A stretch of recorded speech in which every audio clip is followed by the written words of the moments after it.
गलद्रक्तमुण्डावलीकण्ठमाला महाघोररावासुदंष्ट्राकराला विवस्त्रा श्मशानालया मोक्तकेशी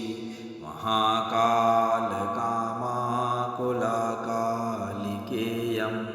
महाकालकामाकुलाकालिकेयम् भुजे वामयुग्मे शिरोसिं दधाना वरं दक्षयुग्मे भयं वै तथैव सुमध्यापि तुङ्गस्तनाभारनम्रा लसद्रक्तशृक्कद्वयासुस्मितास्या लसद्रक्तशृक्कद्वयासुस्मितास्या शवद्वन्द्कर्णावतंसा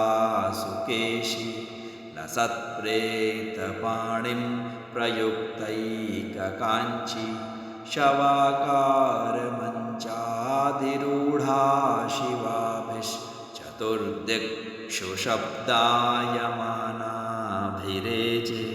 चतुर्दिक्षु शब्दायमानाभिरेजे विरञ्चादिदेवास्त्रयस्त्रे गुणास्त्रीं समाराध्यकालीं प्रधाना बभूवुः अनादिं सुरादिं मखादिं भवादिं स्वरूपं त्वदीयं न विन्दन्ति देवा स्वरूपं त्वदीयं न विन्दन्ति देवा जगन्मोहनीयं तु वाग्वादनीयं सुहृत्पोषिणी शत्रुसंहारणीयं वचस्तम्भनीयं किमुच्चाटनीयं स्वरूपं त्वदीयं न विन्दन्ति देवा स्वरूपं त्वदीयं न विन्दन्ति देवा इयं स्वर्गदात्री पुनः कल्पवल्ली मनोजास्तु कामान् यथार्थं प्रकुर्यात्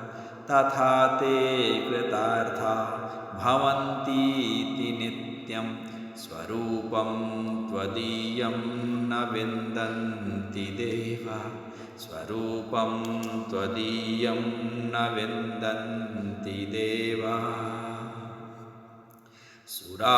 सुरापानमत्ता सुभक्तानुरक्ता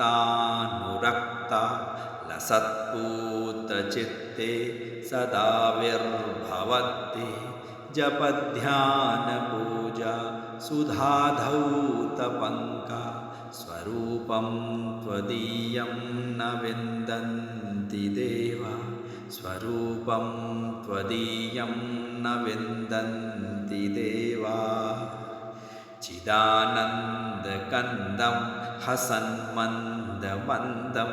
शरच्चन्द्रकोटिप्रभापुञ्जबिम्बं मुनीनां कवीनां हृदिद्योतयन्तं स्वरूपं त्वदीयं न विन्दन्ति देवा स्वरूपं त्वदीयं न विन्दन्ति देवा महामेघकाली सुरक्तापि शुभ्रा कदाचित् विचित्राकृतिर्योगमाया न बाला न वृद्धा न कामातुरापि स्वरूपं त्वदीयं न विन्दन्ति देवा स्वरूपं त्वदीयं न विन्दन्ति देवा क्षमस्वापराधं महागुप्तभावं मया लोकमध्ये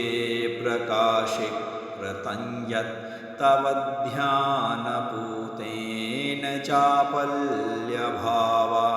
स्वरूपं त्वदीयं न विन्दन्ति देवा स्वरूपं त्वदीयं न विन्दन्ति देवा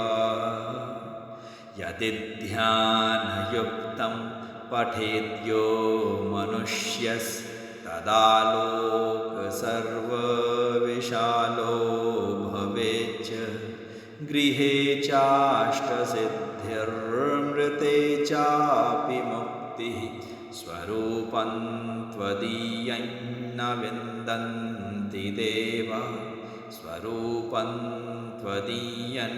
न विन्दन्ति देवा। ॐ काली